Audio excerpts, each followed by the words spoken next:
बहुत समय पहले दुनिया भर में ढेर सारे टावर प्रकट होने लगे। इस घटना के पीछे का कारण किसी को भी पता नहीं था, लेकिन उपस्थित लोगों के विवरण के अनुसार टावर पौराणिक कथाओं के समान अधिक मिलता जुलता था, मानो किसी ने उन कहानियों को फिर से लिखा हो। व्यक्ति पौराणिक कथाओं के नायकों से मिलने पर प्रसन्न थे, लेकिन सब कुछ मानवता के खिलाफ मोड़ ले लिया। टावर के आसपास कालकोठरियां और राक्षस उभरने लगे, और इन प्राणियों से दुनिया को सुरक्षित रखने के लिए लोगों ने टावर का अध्ययन करना और कालकोठरियों को साफ करना शुरू कर दिया, जिससे उन्हें भूमिगत साहसिक यात्रियों का खिताब मिला। जब हान यंगमिन बच्चा था, तब उसने टेलीविजन पर जो रोमांच देखा था वह उसके लिए असाधारण था। लड़का टेलीविजन में मोहित था, अपने प्रिय नायकों की एक झलक पाने के लिए उत्सुक। ये साहसी यात्री अपनी प्रबल शक्ति से लोगों को बचाते थे और हर कोई उनके नाम जानता था। लड़का उन्हें विस्मित होकर देखता जब वह मुख खोलकर देखता था। इसलिए हान ने ठान लिया कि वह भी एक साहसी यात्री बनेगा और दुनिया को बचाएगा, ठीक उनके जैसे। अपने प्यारे सपने को पूरा करने के प्रयास में यह युवा लड़का मानो श्रापित होकर उभरा। उसने अपने कक्ष की सीमाओं के भीतर कई खंडों का अध्ययन करने में खुद को डुबो दिया। उसे सब कुछ आकर्षक और मंत्रमुग्ध करने वाला लगा। दिन ब दिन हान की मना और उत्परिवर्तन की समझ बढ़ती गई। यह लड़का बचपन से युवा अवस्था तक सीखने में समर्पित रहा। साहसी यात्रियों से संबंधित सभी किताबें निगलने के बाद हान ने प्रवेश परीक्षा देने का निर्णय लिया।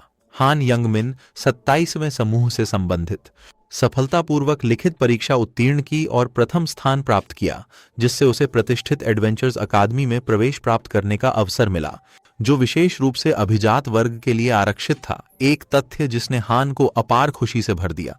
यह नौजवान समझता है कि आखिरकार उसका प्यारा सपना साकार होने जा रहा है और वह भी भूमिगत एडवेंचरर की भूमिका को अपनाने में सक्षम होगा।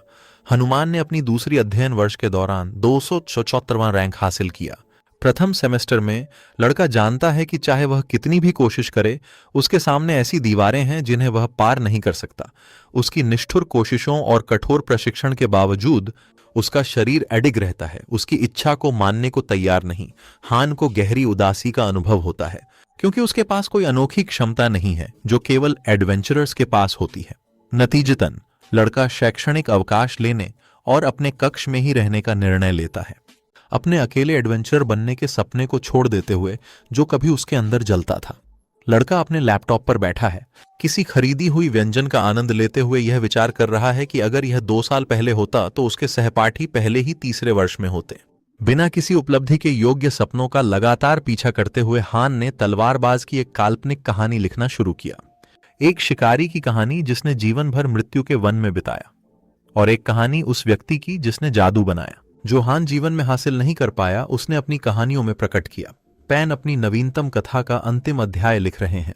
हर कहानी का अंत अनिवार्य है, यह अनिच्छा के साथ स्वीकार करते हुए थोड़ी देर की नींद का आनंद लेने के बाद कहानी समाप्त करने का निर्णय लेते हैं। थका लड़का अपने बिस्तर पर जाता है और टीवी चालू करता है। वह समाचार पर ट्यून कर नवीनतम अपडेट सुनने हेतु उत्सुक है। समाचार एंकर बताते हैं कि उनके देश की एकमात्र दिव्य साहसी राचेल ने संयुक्त राज्य में अपना मिशन पूरा कर लिया है और वह कोरिया लौट रही हैं। अधिकांश खतरों को समाप्त कर दिया गया है, जिससे लोगों के बीच वैश्विक सद्भावना बढ़ी है। दिव्य शक्तियों की स्वामिनी राचेल अपनी विजयात्मक वापसी कर रही हैं। राचेल में असाधारण युवा शक्ति है। इतनी कम उम्र में साहसी बनकर उसने हान का ध्यान आकर्षित किया। इस बीच वह सोचती है कि उसे कोई विशेष क्षमता क्यों नहीं है।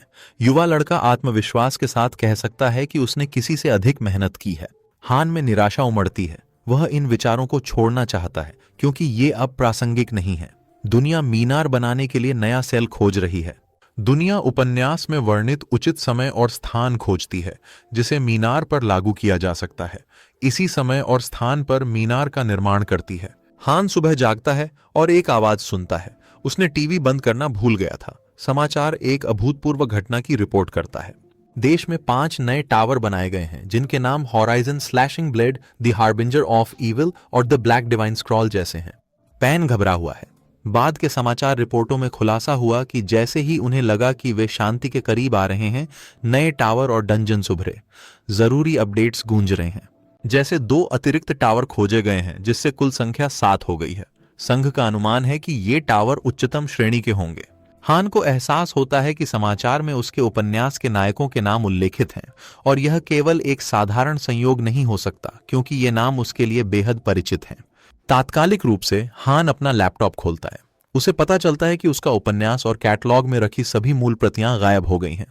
आज शाम प्रशासन इन नए टावरों के संबंध में एक घोषणा करेगा। संघ डंजन्स के स्त्रीकरण को प्राथमिकता देता है। हान को महसूस होता है जैसे स्वप्न में है।